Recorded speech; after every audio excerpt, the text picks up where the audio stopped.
अस्सलाम वालेकुम dear viewers, उम्मीद है आप सब ठीक ठाक होंगे। आज हम अपने पार्ट्स ऑफ स्पीच की नेक्स्ट क्लास के साथ हाजिर हैं जो है टाइप्स ऑफ कंजंक्शंस। आप सबको याद होगा जब हमने पार्ट्स ऑफ स्पीच की इंट्रोडक्टरी क्लास की थी उसमें मैंने आपको कंजंक्शंस के बारे में ब्रीफ किया था कि कंजंक्शंस जो कि वर्ड कंजंक्ट से बना है। कंजंक्ट का मतलब होता है जोड़ना या मिलाना या कंबाइन करना। तो कंजंक्शंस ऐसे अल्फाज होते हैं जो अलहदा अल्फाज को, फ्रेजेस को या क्लॉजेस को आपस में जॉइन करने का या जोड़ने का काम करते हैं। इसीलिए कंजंक्शंस को जॉइनर्स भी कहा जाता है, लिंकर्स भी कहा जाता है और कंबाइनर्स भी कह सकते हैं। यानी वो अल्फाज जो चीज़ों को आपस में जोड़ने का काम करते हों, ऐसे अल्फाज को हम कहते हैं कंजंक्शंस। अब कंजंक्शंस की 3 टाइप्स होती हैं, जिसमें सबसे पहली टाइप है हमारे पास कोऑर्डिनेटिंग कंजंक्शंस। कोऑर्डिनेट का लफ्ज़ी मायने होता है ताउन करना, बाहमी ताउन, दो चीज़ों का आपस में साथ साथ चलना, पैरेलल होकर चलना, ताउन करके चलना। तो कोऑर्डिनेटिंग कंजंक्शंस यही काम करते हैं कि कोऑर्डिनेटिंग कंजंक्शंस के बारे में जो मैंने पहली बात बताई, बेसिकली इनका यही काम होता है कि ये दो इंडिपेंडेंट क्लॉजेस को आपस में जॉइन करते हैं। इंडिपेंडेंट मीन्स किसी पे डिपेंड ना करने वाला, यानी कि ऐसा क्लॉज या ऐसा सिंगल स्टैंड अलोन सेंटेंस जिसे अगर मैं अलहदा करके भी पढ़ूंगा या लिखूंगा तो मुझे उसका मुकम्मल मायने समझ आ जाएगा। उस सेंटेंस के अंदर किसी किस्म का इनकम्प्लीशन शो नहीं होगी। मिसाल के तौर पे एक सेंटेंस है, Lahore is a big city. आपने ये सेंटेंस सुना, Lahore is a big city, independent clause की एक एग्जांपल है। आपको सेंटेंस सुनते ही मेरी पूरी बात समझ आ गई। सेंटेंस में किसी बात की कमी नहीं थी कि लाहौर एक बड़ा शहर है, Lahore is a big city. तो इससे पता चला कि ये क्लॉज जो मैंने बोला ये एक इंडिपेंडेंट क्लॉज है। अब मैं एक और इंडिपेंडेंट क्लॉज बोलता हूँ कि it is situated in the province of Punjab. ये सूबा पंजाब के अंदर वाक़या है। ये एक और इंडिपेंडेंट क्लॉज है जिसको सुनने के बाद आपको समझ आ गई कि क्लॉज कंप्लीट मीनिंग रखता है, इसमें किसी किस्म की नामुकम्मल बात नहीं है। यानी कि एक मैंने इंडिपेंडेंट क्लॉज बोला Lahore is a big city, दूसरा मैंने इंडिपेंडेंट क्लॉज बोला it is situated in the province of Punjab. अब मैं चाहता हूँ कि इन दो अलग-अलग क्लॉजेस को अलग लिखने की बजाय मैं क्यों ना एक ही जुमला बना दूँ। तो मैं क्या करूँगा, मैं बोलूँगा Lahore is a big city and it is situated in the province of Punjab. अब मैंने दो इंडिपेंडेंट क्लॉजेस को आपस में जोड़ा और जोड़ने के लिए मैंने इन दोनों क्लॉजेस के बीच में एक एंड का जो वर्ड लगाया, ये मेरे इस सेंटेंस का, जो दो क्लॉजेस के मिलने के बाद सेंटेंस बन गया, ये मेरे इस सेंटेंस का कोऑर्डिनेटिंग कंजंक्शन है जिसने दो इंडिपेंडेंट क्लॉजेस को आपस में जॉइन किया। पॉइंट नंबर 2 मैंने लिखा, always come in the middle of a sentence. आपके कई ऐसे जुमले होते हैं जिनमें कंजंक्शन की एक टाइप होती है जिसमें सेंटेंस के स्टार्ट में भी कंजंक्शन आ सकता है, सेंटेंस के मिड में भी आ सकता है। लेकिन अगर बात की जाए कोऑर्डिनेटिंग कंजंक्शन की, तो कोऑर्डिनेटिंग कंजंक्शन हमेशा सेंटेंस के दरमियान में आया करता है। स्टार्ट पे ये नहीं आया करता, हमेशा दरमियान में आता है। ये इसकी दूसरी पहचान।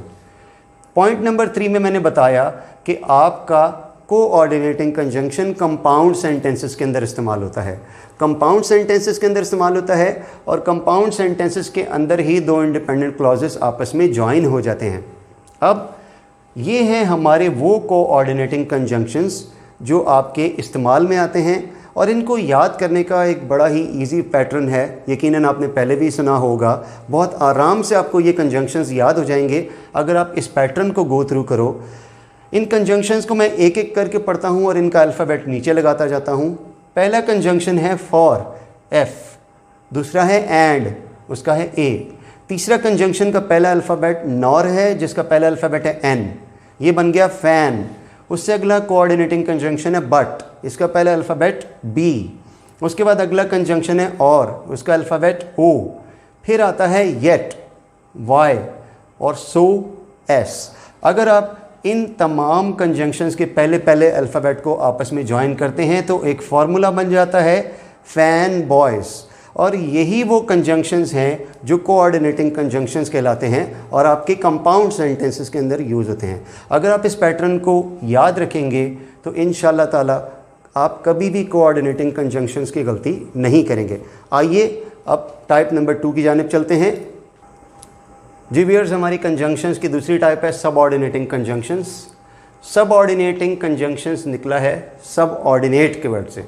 सबऑर्डिनेट कहते हैं मातहत को, किसी पे डिपेंड करने वाले को, किसी के अंडर होने वाले को, यानी कि ऐसी चीज़ जो किसी दूसरी शख्स की मोहताज हो या किसी के मातहत हो, उसे कहा जाता है सबऑर्डिनेट।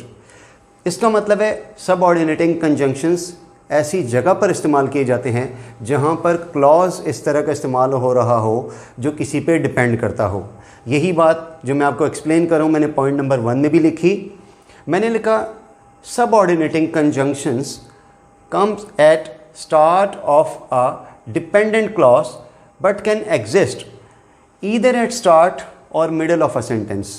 यानी कि मेरा सबऑर्डिनेटिंग कंजंक्शन जो है किसी भी जुमले के अंदर आने वाले डिपेंडेंट क्लॉज के शुरू में लगा होगा।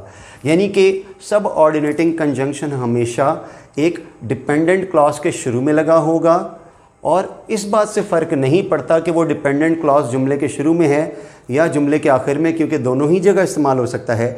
इसलिए कंपाउंड सेंटेंसेस के कंजंक्शंस के बरक्स, कंपाउंड कंजंक्शंस के बारे में कोऑर्डिनेटिंग कंजंक्शंस के बरक्स कोऑर्डिनेटिंग कंजंक्शंस के बारे में मैंने आपको मेंशन किया था कि सेंटेंस के मिडिल में आते हैं।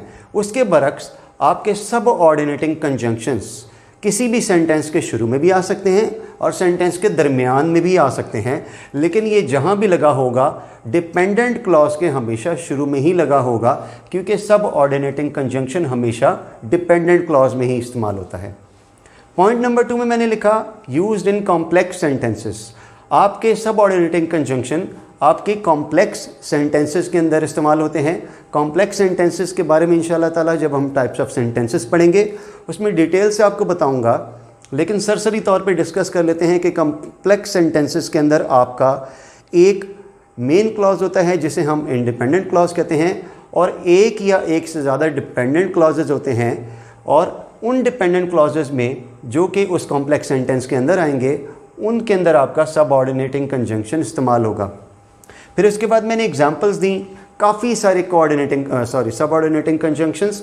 कोऑर्डिनेटिंग कंजंक्शंस की निस्बत तादाद में बहुत ज़्यादा होते हैं, कोऑर्डिनेटिंग निस्बतन कम होते हैं, लेकिन सबऑर्डिनेटिंग की एक लंबी चौड़ी लिस्ट है जिसको यहाँ पे सारा का सारा लिखना मुमकिन तो नहीं। कोशिश करूँगा किसी क्लास में आपको तकरीबन सभी बता दूँ, लेकिन फ़िलहाल मैंने आपको 4 से 5 सबऑर्डिनेटिंग कंजंक्शंस यहाँ लिख के दी हैं। कौन कौन से? व्हेन, बिकॉज, इफ़, ऑल्दो और इस तरह के और काफ़ी सारे अल्फाज आपके सबऑर्डिनेटिंग कंजंक्शंस होते हैं। आप इनको एग्जाम्पल्स में देख सकते हो। You will win because you have talent. तुम जीत जाओगे क्योंकि तुम्हारे अंदर टैलेंट है या सलाहियत है या काबिलियत है। इसके अंदर यू विल विन हमारा एक क्लॉज है जो कि इंडिपेंडेंट क्लॉज है। बिकॉज यू हैव टैलेंट ये हमारा डिपेंडेंट क्लॉज है जो कि बिकॉज के वर्ड से शुरू हो रहा है। तो ये बिकॉज का वर्ड जो इस डिपेंडेंट क्लॉज के शुरू में आ रहा है ये हमारे इस सेंटेंस का सबऑर्डिनेटिंग कंजंक्शन है। दूसरी एग्जांपल में मैंने लिखा ऑल्दो इट इज़ हॉट।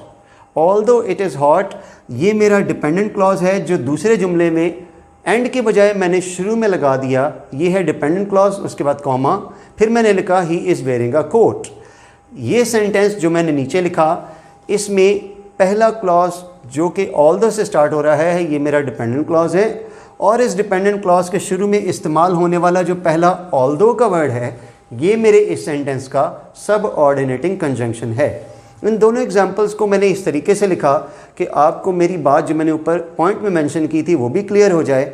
आप देख सकते हो पहली एग्जांपल में मेरा सबऑर्डिनेटिंग कंजंक्शन सेंटेंस के दरमियान में आ रहा है और दूसरी एग्जांपल में मेरा सबऑर्डिनेटिंग कंजंक्शन सेंटेंस के शुरू में आ रहा है, जिसकी वजह यह है कि मैंने आपको बताया कि सबऑर्डिनेटिंग कंजंक्शंस इस्तेमाल होते हैं कॉम्प्लेक्स सेंटेंसेस के अंदर, और कॉम्प्लेक्स सेंटेंसेस के अंदर आपका डिपेंडेंट क्लॉज सेंटेंस के एंड पर भी लग सकता है और सेंटेंस के शुरू में भी लग सकता है। जब आपका डिपेंडेंट क्लॉज सेंटेंस के एंड पर लगा होगा कॉम्प्लेक्स सेंटेंस के अंदर तो मेरा सबऑर्डिनेटिंग कंजंक्शन सेंटेंस के दरमियान में चला जाएगा, और जब मेरा डिपेंडेंट क्लॉज सेंटेंस के शुरू में लगा होगा तो मेरा सब ऑर्डिनेटिंग कंजंक्शन भी सेंटेंस के शुरू में ही आ जाएगा।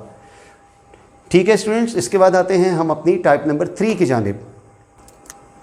जी स्टूडेंट्स, हमारी कंजंक्शंस की थर्ड और लास्ट टाइप है कोरिलेटिव कंजंक्शंस। कोरिलेटिव कंजंक्शंस आपके कोऑर्डिनेटिंग और सब ऑर्डिनेटिंग कंजंक्शंस की निस्बत डिफरेंट होते हैं, थोड़े से डिफरेंट होते हैं, और इनका डिफरेंस एक्चुअली सिर्फ इनके इस्तेमाल का डिफरेंस है। इनको इस तरीके से इस्तेमाल किया जाता है, ये जुमले के अंदर इस तरीके से आते हैं कि हमेशा एक पेयर की सूरत में आते हैं। कोरिलेटिव कंजंक्शंस ऐसे पेयर्स होते हैं जो हमेशा पेयर की सूरत में आते हैं, जो अकेला कभी नहीं लिखा जा सकता, यानी कोई कोरिलेटिव कंजंक्शन अकेला नहीं लिखा जाएगा। वो जब भी आएगा अपने ट्विन के साथ, यानी अपने जोड़े के दूसरे मेंबर के साथ आएगा, उसके बगैर वो जुमले में इस्तेमाल ही नहीं हो सकता, और उसके बगैर वो जुमला मुकम्मल ही नहीं होगा जिसमें पेयर में से कोई एक भी कोरिलेटिव कंजंक्शन आप मिस कर देते हैं। कोरिलेटिव कंजंक्शंस काफ़ी सारे होते हैं, जिनमें से कुछ एग्जांपल्स मैंने लिखी। आप देख सकते हो यहाँ पे मैंने 4 से 5 पेयर्स लिखे, इनमें से हर पेयर कोरिलेटिव कंजंक्शंस का है। पहला पेयर है बोथ और एंड, यानी बोथ और एंड हमेशा इकट्ठे यूज़ होंगे। फिर दूसरा पेयर है ईदर एंड और, तीसरा नीदर नॉर, चौथा सच और दैट, और पांचवा है नॉट ओनली बट ऑल्सो। ये हैं आपके कोरिलेटिव कंजंक्शंस की चंद एग्जांपल्स। हम देखते हैं सेंटेंसेस में इनको किस तरह यूज़ करेंगे ताकि आपको आइडिया हो कि इनको इस्तेमाल कैसे किया जाए। पहली एग्जांपल में मैंने लिखा you should neither call nor meet him. अब यहाँ पर नीदर और नॉर का उर्दू में मायने बनता है ना ही, यानी ना ही ये ना ही वो। जुमले को जो मैंने लिखा अगर इसका तर्जुमा करूँ तो मेरे जुमले का मतलब बनता है तुम्हें ना ही उसे बुलाना चाहिए, ना ही उससे मिलना चाहिए। अब अगर इस सेंटेंस के अंदर से मैं नीदर का वर्ड लगा रहने देता हूँ लेकिन नॉर का वर्ड निकाल देता हूँ तो मेरे सेंटेंस की सेंस ही ख़त्म हो जाएगी और उसका मीनिंग मुकम्मल तौर पर इनकम्प्लीट हो जाएगा। फॉर एग्ज़ाम्पल मैं नॉर निकाल के जुमला पढ़ूंगा तो क्या पढ़ा जाएगा, you should neither call meet him, यानी कि इस नॉर के वर्ड के निकाल देने से मेरे सेंटेंस का मीनिंग ही ख़त्म हो गया। इसका मतलब है ये नीदर और नॉर के वर्ड जब भी आएंगे एक पेयर की सूरत में जुमले में हमेशा इस्तेमाल होंगे, लाजमन पेयर आएगा वरना जुमले का मीनिंग कंप्लीट नहीं होगा। इनको हम कहेंगे नीदर और नॉर के पेयर को कोरिलेटिव कंजंक्शन। दूसरी एग्जांपल में मैंने लिखा वी कैन ईदर लर्न और राइट ऐसे। ईदर या और, इस पेयर को उर्दू में कहा जाता है या तो, यानी या तो मैं ये कर सकता हूँ या वो कर सकता हूँ। वी कैन ईदर लर्न और राइट ऐसे, हम या तो मजमून याद कर सकते हैं या लिख सकते हैं। यहाँ पर अपना मुकम्मल मीनिंग कन्वे करने के लिए मैंने कोरिलेटिव के कंप्लीट पेयर यानी कि ईदर और दोनों को जुमले के अंदर एडजस्ट किया। तीसरी और लास्ट एग्जांपल है he shouted in such a loud voice that I was scared. वो इतनी ऊंची आवाज़ में चिल्लाया या चीखा कि मैं डर गया। यहाँ पर सच और दैट ये दोनों कोरिलेटिव कंजंक्शंस मिलकर मेरे इस सेंटेंस का मीनिंग कंप्लीट कर रहे हैं। तो ये थी व्यूअर्स आपकी कंजंक्शंस की तीनों टाइप्स। इनको बहुत ध्यान से और बहुत अच्छे तरीके से देखिएगा, बार बार इनकी सेंटेंसेस में प्रैक्टिस कीजिएगा और अपनी राय से मुझे आगाह करते रहिएगा। किसी किस्म का कोई क्वेश्चन हो बेशक मुझसे पूछिएगा, कमेंट्स में आप पूछ सकते हैं। और उम्मीद है आपको क्लास में काफ़ी हद तक समझ आ गया होगा। स्टिल कोई कन्फ्यूजन हो तो कमेंट्स में मुझसे डिस्कस कर सकते हैं। इंशाअल्लाह ताला नेक्स्ट क्लास में हाज़िर होंगे ग्रामर के एक नए टॉपिक के साथ, इंग्लिश ग्रामर के एक नए टॉपिक के साथ। अपना बहुत ख्याल रखिएगा। अल्लाह हाफ़िज़।